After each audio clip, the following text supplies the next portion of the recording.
Gute Woche and a freiliche Woche.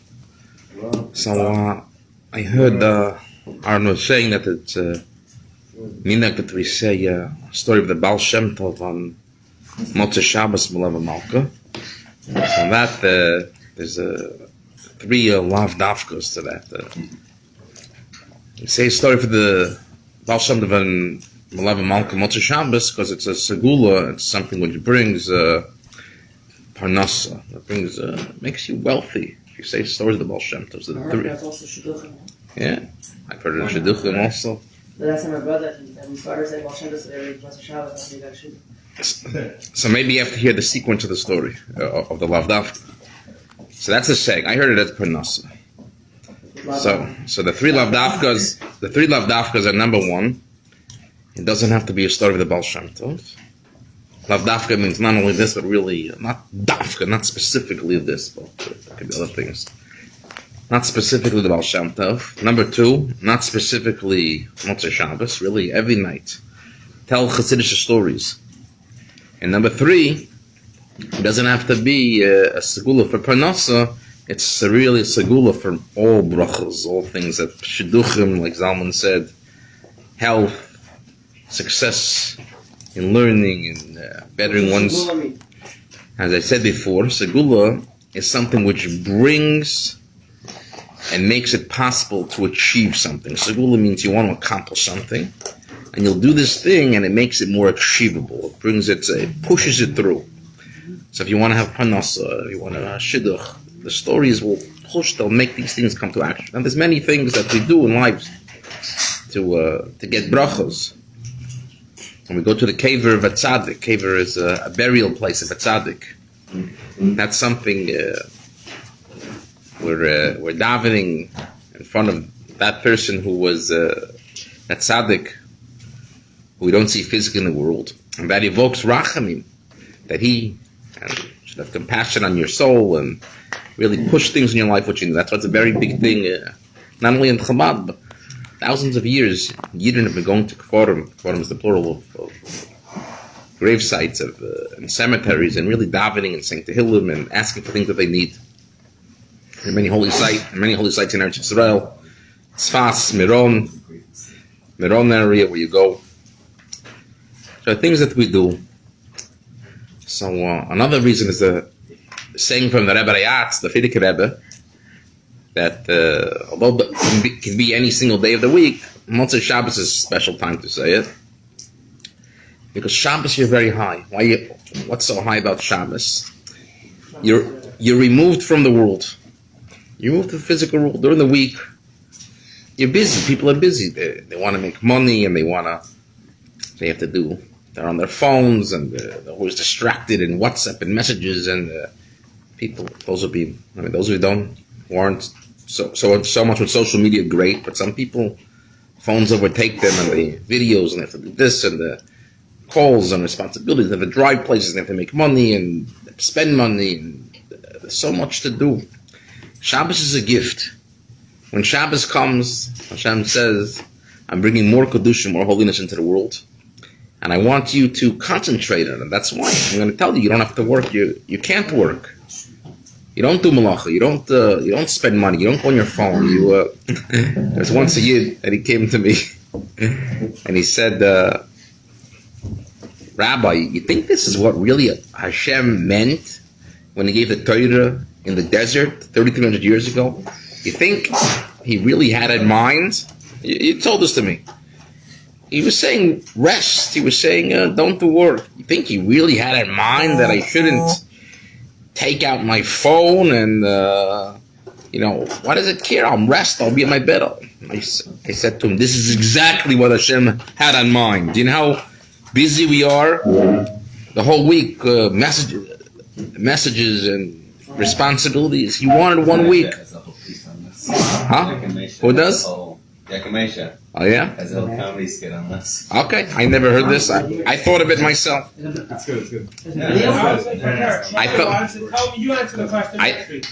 thought of it myself, but I think it's exactly what Hashem wanted. That once a week we could put our phone. I look forward to it, just to put my phone down and be able to Socialize, that's great, yeah. To be able to go to mincha and learn a sicha and not have any distractions, and then do a meal and family and bachram and friends and verbringings and chassidus, nothing clogging. It's a beautiful gift if you use it, if you do it the right way. Shabbos is unbelievable. You come to shul on time. I mean, there's a few things we have to do al pi halacha just to make our Shabbos top best. We have to know what time it is every single week. What time is shkia? Shkia is what time. That's the latest time you could do a malacha. Besides being the latest time you could do a malacha, it's the latest time that you can daven mechatchila mincha. Only Jews have long Fridays. You're not supposed to, huh? Only Jews have long Fridays. Right? But you're not supposed to daven mincha mechatchila after shkia. And you want to try to get, if you're in a community with a minyan, I'm talking about doing Shabbos correctly. You want to see what time is Shabbos, what time is lich benching, what time is there a mikveh that I can go before Shabbos and enter pure. And then I'll daven. Is like what, like 7:40? This week it was about 7:18, I think. 7:01 was lich benching, so 7:19 ladich. About. But every week, I told Elchanan a few weeks ago or months ago a little trick. Whatever time lich benching is, try to aim to be there in shul even before the candle. Was like a year ago. I told you. Are you still listening? I don't know if you're listening, but if it's 7 o'clock, go to the mikveh 6:30, walk in 6:45, 6:50, get there before lich benching. You say Haydu, you say Pasach Eliyahu, you daven mincha. It's unbelievable. Then you go. By Chassidim, Lubavitchers, particularly, we don't like to daven Kabbalah Shabbos right away after Mincha. Usually the midnight is we wait to learn, we wait till it gets dark, and open up a sicha, do Seder Negunim, put yourself into it. And then you have a Suda meal, and the next day, wow, we start a little later. A lot of yeshiva starts 7:30 in the morning or 8. Shabbos, we say come a little bit later. You want to have a little extra sleep, fine. Don't overdo it. When we say Oynig Shabbos, that doesn't mean sleep past the minyan and not learn chassidus and come. We mean a little bit later. Most yeshivas start a little bit later on Shabbos. But still you should get up and learn chassidus. Do everything you need. We have a few options in this yeshiva. Rabbi Malka gives a shir, chavrusas, but make a shir before we daven.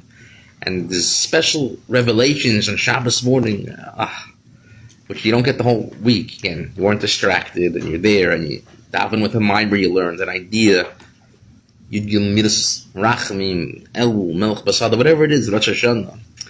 And then you have a bringing and more time to learn in the afternoon and come early. Our Seder, those of you who don't know, but I think everybody knows, actually I came in, I saw most people here, is that an hour before Mincha, that's our Seder, that's our order over here in Yeshiva, we learn your favorite subject, you do Shirim, Halacha, make a Chavrusa, finish up your own things, but so Shabbos is so amazing.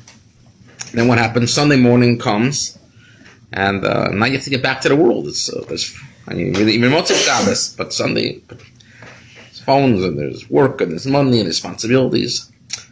So the Rebbe Rayat says a word, in order that it shouldn't be so shocking for the soul to go from Shabbos to Sunday, we put Motzei Shabbos and Melava Malka.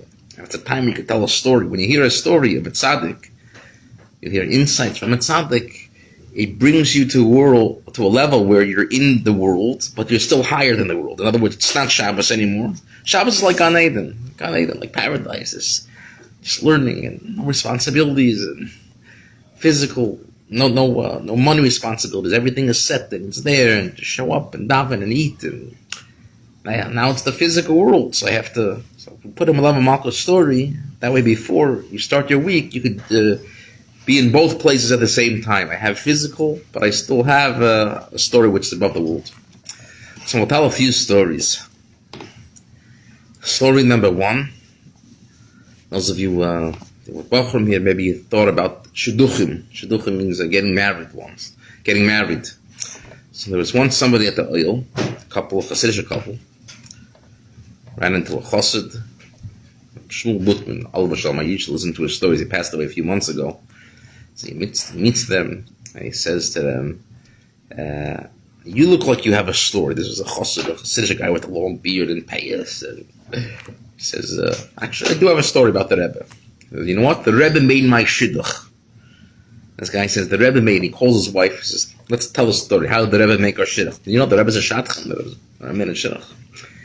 He said that this girl, she went in with her father to the Rebbe, Yichidus, and said, Yichidus is a private audience, said that 3 names came up for a shidduch. Shidduch means a match. Someone you should marry, your marriage, your spouse, your partner, whatever you call it. They lived there, they were a family in Borough Park, Brooklyn, New York. One idea was from Eretz Yisrael, and he wrote the name. One was from Europe, and the third one was me, and I was local also in New York City. The Rebbe circled the last one, and the Rebbe said, "For was darfst du suchen weit? Why do you have to look far? When you have something which is good and it's right in the neighborhood." Because the Rebbe looked at the name, she said, "Go with what's close." And the Rebbe circled the name, which was his name, and she says to the Rebbe, her father there, "But he's in South America now. He wasn't currently, he was traveling." So the Rebbe said, "In 1 week he could be here, and you could go out." So they listened to the Rebbe, they went out, they returned from South America, they said, "Yes, sir, we're going to the Shidduch," and Baruch Hashem, they got married and they have children and grandchildren. So the Rebbe was a shadchan. That's story number 1. Story number 2 is that Rebbe still makes it. yeah, the Rebbe still makes shidduch. Story number 2, there was once somebody who came to the Rebbe and he needed a refuah. Refuah means a healing. He wasn't well in a certain aspect. He needed a bracha for health. And he comes and he waits and he finally sees the Rebbe. And the Rebbe says, "I want to give you a bracha. I want to give you a blessing that you should have this thing." And the guy wasn't so happy. He says, "A bracha? No. I want a promise. I want to go." The Rebbe says, "What do you mean?" He says, "Tzaddik gozer, when a tzaddik, a righteous person, righteous leader, decrees something, Hashem mekayim, the Eibishter fulfills it. I don't want a bracha." And the Rebbe answered, "You don't need a gzeira. A bracha, if I told you it's a bracha, it's going to happen, that's enough." And Baruch Hashem, he got his bracha and eventually got better. But the Rebbe wasn't into the notion that it has to be a gzeira, it has to be a promise. A Rebbe's bracha, which Hashem, I hope throughout the year we'll all have a chance numerous times to write to the Rebbe for brachos. Have you guys written to the Rebbe before? Ever? You've written to the Rebbe yet ever? So Hashem will teach you how to write a Rebbe. And there's certain times you write. Erev Rosh Hashanah is a great time to write. You're supposed to, if you could really go to the caver of a tzaddik. If not, you send it to the oil, a leather. And as I told you before, that's a time when Hashem has Rachmanis, and the matter of the tzaddik being there, the tzaddik's neshama himself has a Rachmanis, has compassion, and really pushes things in your life what you need. Everything that I've written to the Rebbe, you gave me at the right time. At the right time. Not when I wanted, but at the right time. It will come. Yeah. Going to a cave of a tzaddik is an amazing thing you can do. If you've never done it yet, into the oil, I've gone twice in my life. I told you, Rabbi Yitzchak, the Rebbe's father, Almaty, in addition to going to the oil, and I could tell you, it's a place filled with brachos, unbelievable.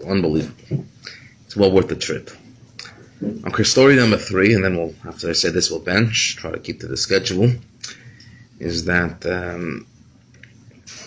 there was a Yid, a Borough Park Yid, another one. He was taking a trip to Europe. So he calls Rabbi Groner, the Rebbe's secretary, and he said, "I'd like an appointment with Lubavitcher Rebbe to get a bracha for my business trip." Rabbi Groner said, this was earlier in the week, "When are you going to go?" And he says, "I'm going Monday morning." So the Rabbi Groner arranged that he should have a Yechidus Sunday night. So this Yid from Borough Park comes, again, it wasn't Lubavitcher, he comes Sunday night to Lubavitcher Rebbe Yechidus, and he gets a bracha for the trip, about 10 minutes to show to Yechidus. And when the Yid comes out of Yechidus, the private audience, he asks Rabbi Groner, "Was for a Rebbe habt ihr? What kind of Rebbe do you have?" He was like very puzzled. "What kind of a Rebbe do you have?" And Rabbi Groner says, "What do you mean?" He says, "I went to the Rebbe. I told him on my business trip. And he says to me, Wo wird sein for Shabbos? Where are you going to be for Shabbos?" And he says, "Borough Park." He says, "I'm going Monday morning. I'm going to do business Tuesday, Wednesday, and Thursday. Thursday night I have a flight. It's about 6 hours, and I'm supposed to land Friday morning with enough time.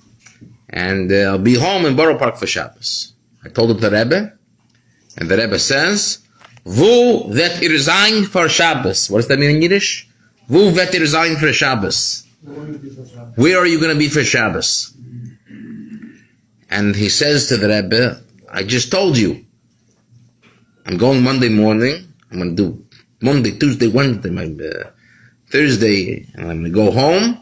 I have a 6-hour flight. I'm going to arrive early Friday morning, and I'm going to go to Borough Park with my family for Shabbos." And the Rebbe asks another time to this man. He says, "What? Wo wird sein for Shabbos? Where are you going to meet for Shabbos?" A third time. What does that mean? Where are you going to meet for Shabbos? You're going to like this story, because it has to do with England a little bit. And he says, "I told him where to go." And the Rebbe says, no. He says, "Wo wird sein, wherever you're going to be, so sein a freiliche Shabbos. It should be a happy Shabbos. Wherever you're going to be, it should be a happy Shabbos." This guy goes out of Yechidus, the private audience, and he comes to Rabbi Groner and says, "Was for a Rebbe out there? I told the Rebbe 3 times I'm going to Borough Park." And he says, "Wherever you're going to be," he asked me 3 times, "have a good Shabbos. What does this mean?" So Rabbi Groner says, "Call me on Tuesday, and I'll explain to you what it means. Call me on Tuesday." Okay? It's Sunday night. The guy takes a trip. You told him right in there, you're going to be stuck there for Shabbos. Huh? Who? Gorsh told him with Hatchila, you're going to be stuck there for Shabbos. So he goes Monday on his flight.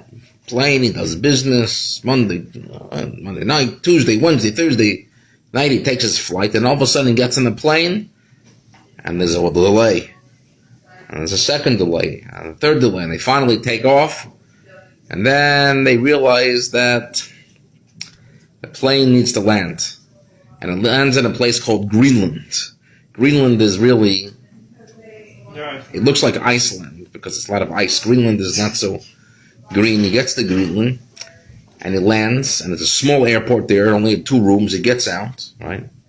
And they're working on the plane, and they finally say, okay, the plane is ready to go after many, many hours. They say, when is it going to land in New York City? 2 hours after Shabbos. So this Frum Yid says, that's it. I can't do it. I'm getting off the plane. I can't be on a plane that lands on Shabbos. He gets off, and the plane goes. He says, I'll take the next one, Saturday, whatever. Next one goes to New York Sunday. The Greenland airport had two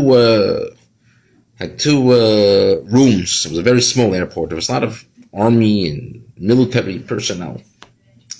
So he gets to one room, this Hasidic Jew, and then he sees a door to the second room, and it said, "Do not enter. Do not enter. No one can go in. Authorized personnel," something like that. So he says, when I see a sign like that, that's a sign that I'm supposed to go in. So he walks right in. And to his amazement, it's Friday afternoon, he sees a frum Jew, an observant Jew, with a yarmulke and a beard, sleeping on the chairs. Yeah, story gets crazier, right? Who was it? From England. His name was Rabbi Shmuel Lu. Have you heard the name Rabbi Shmuel Lu before? He's a shliach in England.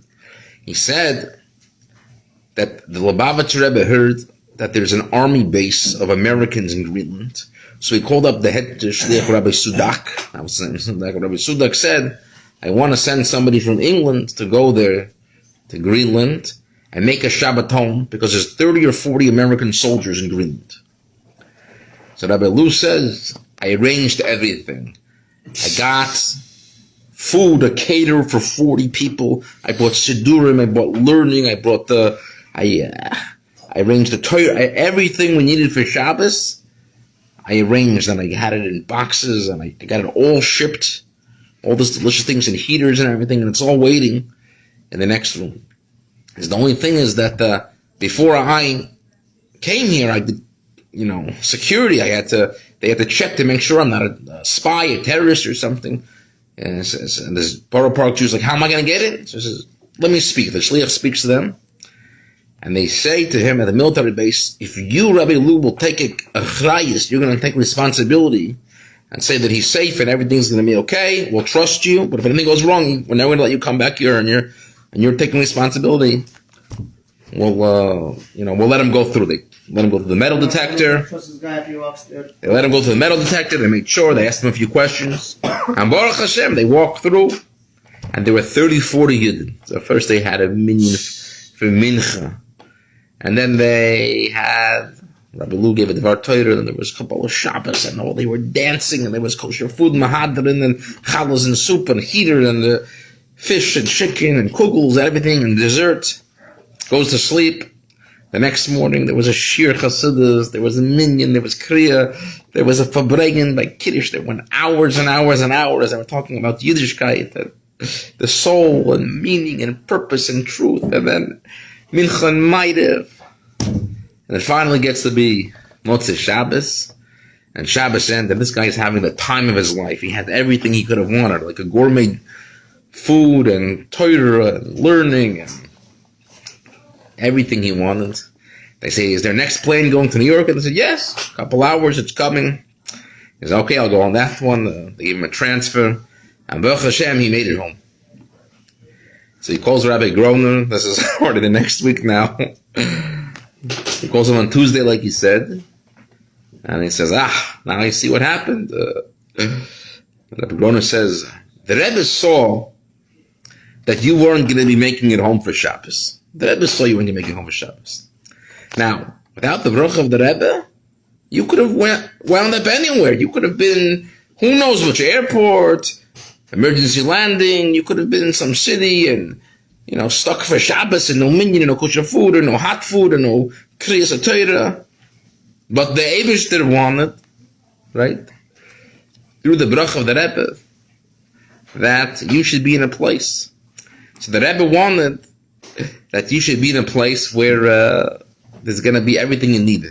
And like the Rebbe said, it should be a freilichen Shabbos, it should be a happy Shabbos. And that's what the bracha was. If we were to sein, a freiliche Shabbos, it should be a happy Shabbos. And Baruch Hashem, it was fulfilled. So l'chaim, a gute Woche. We should have a freiliche Woche, a freiliche week, a week of learning, of simcha, hasmada, brachas, tzloch, and all that we do. L'chaim. What is? Yes, tonight is corresponding to Chodesh Cheshvan. All right, have a good Woche.